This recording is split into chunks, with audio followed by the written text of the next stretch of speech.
السلام علیکم. وعلیکم سلام.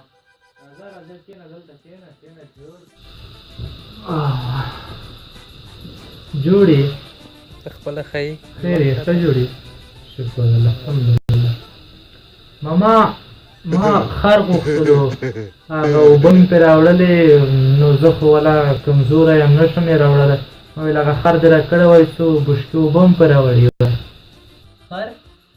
خر خو اوس یو بل ګاونډي راغلی و هغه له مو ورکړو هغه له ځانه سره بوتلو. نو پروا نه لري که چېرې هر بل څه به ولئ پروا نه لري. زه به بل چا ته ووایم او بل څه نه به یې راولم. سمه ده لاړم درنه خدای په امان. ښه ورځ درته غواړم.